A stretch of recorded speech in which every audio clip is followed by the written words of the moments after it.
Hello, everyone, and thank you again for tuning in today. Let's spend this time together once more, exploring how we can apply the wisdom of Buddhism to our modern lives.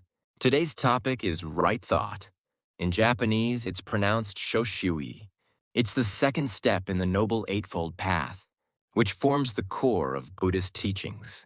This teaching is deeply connected to our daily lives and offers very practical wisdom. It's often translated as right thinking or right intention, but what exactly does right mean here? And why is this teaching so important for us living in the modern world? That's what we'll be exploring together today. Before diving into right thought, let's recall where it sits in the Eightfold Path. The first element is right view, the wisdom to see things as they truly are. Right thought, which we're discussing today, is the guidance on what kind of thoughts we should cultivate in our minds based on that correct understanding. We spend our days constantly thinking, planning our day from the moment we wake up, remembering yesterday, worrying about the future, regretting the past. These thoughts influence our moods, shape our actions, and determine the words we choose. In a sense, our thoughts form the very fabric of our lives. The Buddha taught that in order to attain true peace, we must cultivate three kinds of thoughts in particular: thoughts of renunciation, thoughts of non-ill will, and thoughts of harmlessness. Let's take a closer look at each one. First is thoughts of renunciation. Renunciation, shutsurishui in Japanese, refers to stepping away from attachment and desire. In daily life, we're often consumed by thoughts like, I want this, I need to be more successful, or if I could just get that, I'd be happy. But once a desire is fulfilled, a new one quickly takes its place. Caught in this endless cycle, our hearts remain unstable. Thoughts of renunciation help us step back from this cycle and ask ourselves, what is truly important? It doesn't mean living in strict self-denial. Rather, it means becoming aware of the attachments that may be binding us and learning to view life from a freer, more spacious perspective. For example, when you feel envy, seeing someone's success on social media, instead of immediately thinking, I want that. Two, you can pause and ask, why do I feel the need to compare myself? Or what value does my current life hold? This kind of reflection gives our minds a sense of ease. Next is thoughts of non-ill will. Shin refers to anger or hatred. It's natural to feel anger when we are treated unfairly, when things don't go our way, or when we feel betrayed. The issue is how we handle that anger. If we continue to nurture it, it begins to eat away at us from the inside out. It's like holding onto a burning coal with the intention of throwing it at someone else, but it's our own hand that gets burned. Thoughts of non-ill will remind us not to be ruled by our anger. When anger arises, we can say to ourselves, I won't let this emotion control me. Or maybe this person is suffering in some way too. This attitude helps us keep a soft and open heart. The third is thoughts of harmlessness. This means avoiding thoughts that cause harm to others and striving to approach them with compassion whenever possible. We become aware of how our words and actions affect those around us, and we aim to be a positive influence. This is the practice of harmlessness. In today's competitive society, it's easy to fall into the mindset of outdoing others or prioritizing personal gain. But thoughts of harmlessness gently question this. Is this really the best way? Isn't there a path where everyone can be happy? Let me share a powerful Buddhist story that beautifully illustrates how transformative right thought can be the story of Angulimala. Angulimala was once a brilliant and promising young man. He excelled in his studies and had high expectations placed on him by his teacher. However, his fellow disciples grew jealous and began spreading false rumors. Angulimala disrespects the teacher, or he wants to take the teacher's position. The teacher, believing these lies, imposed a cruel task. If you truly respect me, prove it by killing 1,000 people and bringing me one finger from each.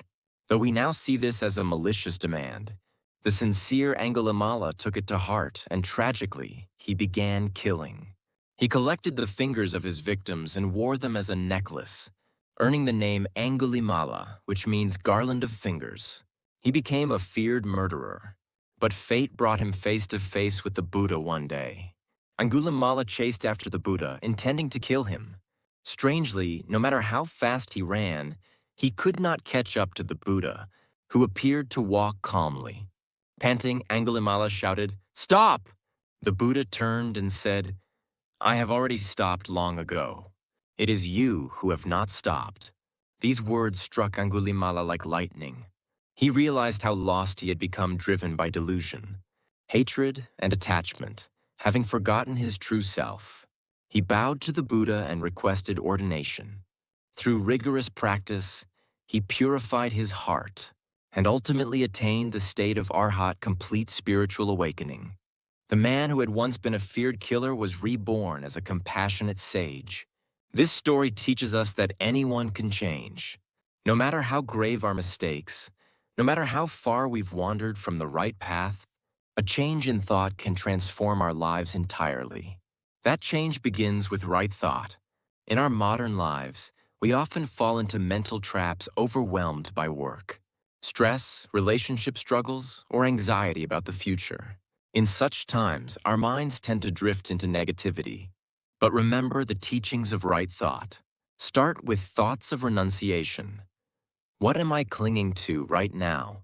Is there something I should let go of? Then thoughts of non-ill will. Will holding on to this anger bring anything good? What would it be like to see things from their perspective? And thoughts of harmlessness. How do my words and actions affect others? Is there a more constructive approach? These aren't difficult practices. They're small things we can do in our daily lives. When we wake up in the morning, we can decide to have a peaceful day. When we speak with others, we can try to be more considerate. When we're irritated, we can take a deep breath to calm ourselves. Over time, these small acts gently reshape our thinking. Personally, after encountering this teaching, my approach to life changed. I used to blame others or circumstances whenever things didn't go well. But once I became aware of right thought, I began looking inward first. What is my state of mind right now? Is this way of thinking bringing happiness to me and those around me? This helped me regain composure. Of course, I'm not perfect. I still get caught up in emotions sometimes. But even just noticing, I've strayed from right thought is already a step forward. What's important isn't perfection. It's the intention to gradually turn our minds in a better direction. Even small, mindful efforts each day can lead to profound changes over time. Right thought is one of the most practical elements of the Eightfold Path. Right view helps us see truth, and right thought helps direct our hearts. Like two wheels of a cart, they work together to carry us toward a more fulfilling life. So starting today, please try to bring a bit more awareness to your own thoughts. What am I thinking right now? Is this way of thinking bringing me happiness? Is it having a positive impact on others? I believe you'll gradually start to feel a lightness in your heart. And one day, you may find that your relationships and your reactions to daily events have become more peaceful and constructive. If today's talk brings even a small ray of light into your daily life, I couldn't be happier. The wisdom of Buddhism isn't just an ancient teaching, it's a living, practical guide for us in the modern world. That's all for today. If you found this video helpful, please consider subscribing to the channel and giving it a thumbs up. I'd also love to hear your thoughts and experiences in the comments section. Wishing you a peaceful and fulfilling day. Thank you for watching. Until next time, may your heart be at peace.